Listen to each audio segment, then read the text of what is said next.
Self-talk is so critical. And so I'm consistently paying attention to how am I speaking to myself? Am I speaking to myself in a kind, motivating, empathetic, compassionate way? Or am I consistently self-deprecating and putting myself down? I used to think a lot, when I was younger, I'm not good enough, I'm not smart enough, I'm not worthy. Those thoughts, and lots of fear of being embarrassed, fear of failure, fear of being ashamed. And I still have the thoughts every once in a while, especially when I'm setting new goals. Those come up, holy mackerel, they come up so freaking fast. Are you smart enough to achieve that? Are you good enough to achieve that? Even when I got into really diving deep into the brain science and even my new book, I was petrified to release my book. It took me 2 years to write it, because now I'm entering another whole domain of neuroscience and neuropsychology with world-renowned experts that I've worked with for years. But now here I am putting myself out there with, hey, this is neuroscientifically correct. So I had to make sure that it was. But there was a lot of fear. But I understand what the emotion of fear is. It's a subconscious trigger that causes this feeling that I don't like. And it's a go signal for me, not a stop signal for me. That's interesting. What do you mean by that? Well, fear is an emotion. Emotions are all triggered at the subconscious level. They release neurochemicals that causes a feeling. We are consciously aware of feelings that are triggered at the subconscious level. The feeling is the end point of the human experience in the physical body. And so when you have something in your brain that a neural network says, well, what if this book comes out and you fail? What if it's not good enough? What is scientifically not correct? What if? My brain's going to process that the same way as your brain and everybody else's brain, because everybody's brain's the same.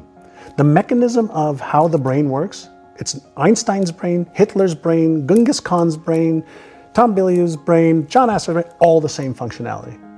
So if you understand the mechanics of what's supposed to happen, then you say, okay, great. When I feel this, then what am I going to do? So I like to use an analogy of a car. You're driving a car and you're talking to a friend of yours and a light pops up on the dash. You don't take a hammer and hit a light. It's a signal. Something's happening in the engine, in the trunk, in the tires. Something's happening. Emotions and feelings aren't positive or negative. They're empowering or disempowering to varying degrees if you don't understand them. And so if you think about fear, right? How does a firefighter go into a burning building when there's this enormous adrenaline and epinephrine, that could stop most people dead in their tracks? They learn, here's the feeling, it's normal.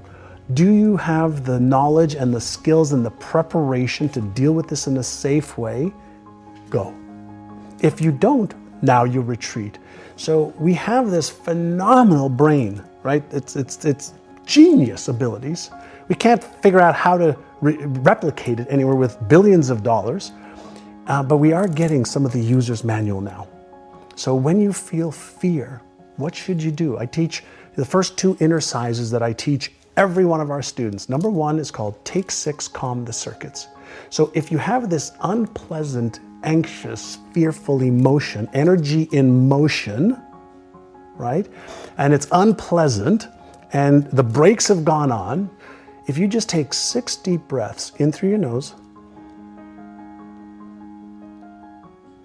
out through your mouth like you're breathing through a straw, you will deactivate the stress response center, which means blood is going to go back to the left prefrontal cortex. The Einstein part of the brain can actually think through this problem, because what happens when the stress response center is activated, blood goes away from that into the fear response. So you have epinephrine, cortisol, adrenaline to be able to get you out of this situation. It's part of our instinctual brain, part of the reptilian brain. The first part of the brain that was developed was that, then the mammalian brain, the limbic system, then the neocortex, the thinking brain. So when our brain has this signal of, oh my God, you might get hurt, you might lose this, you might get in trouble, you might be embarrassed, ashamed, ridiculed, judged, etc., that part of the brain is going to get activated. So if you take 6 deep breaths first, calm down, calm the circuits first, then do exercise number 2 is called AYA, A-I-A. The first A is for awareness. What am I thinking right now?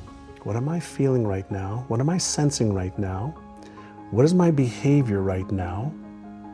So you thoughts, feelings, sensations, awareness of behavior. What's my intention right now? That's the I. Well, my intention is to move forward. I want to do this. Great. What's one very small action step that you can take? Now, the reason you want to take one small action step is one small action step your brain can handle. If it's one small step towards it, the threat response goes away. But if you focus on the end game right away, you're going to get that rush and that instant trigger of the fear response, stress response. So the first thing you want to do is learn how to manage your mindset and what you focus on.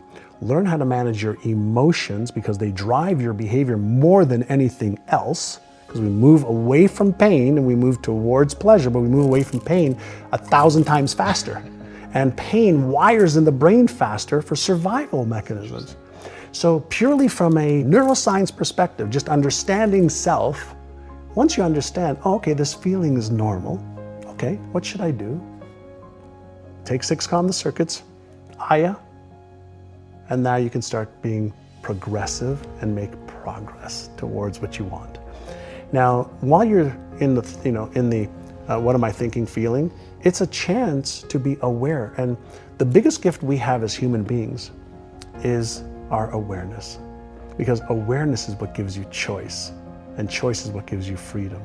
Most people are living their lives in a reactive state, automatic reactive state because of these set points that we started talking about. So we're in this repetitive cycle over and over and over and over. We react to the same things, we behave the same way, we eat the same foods, we dress the same way, just to maintain that homeostasis and comfort zones. And we've never been taught. Like when were we taught it as kids? Like, here are your 6 core emotions. Here's the way you deactivate your stress center or fear center. Here's how you activate your imagination center. Here's how you have more focus. Here's how you develop a new belief. Here's how you develop a new habit. Here's how you release one. We haven't been taught that. We've been told they're important things, but we haven't been given the tools, and then we haven't practiced the tools enough to be able to make them part of our unconscious competence brain.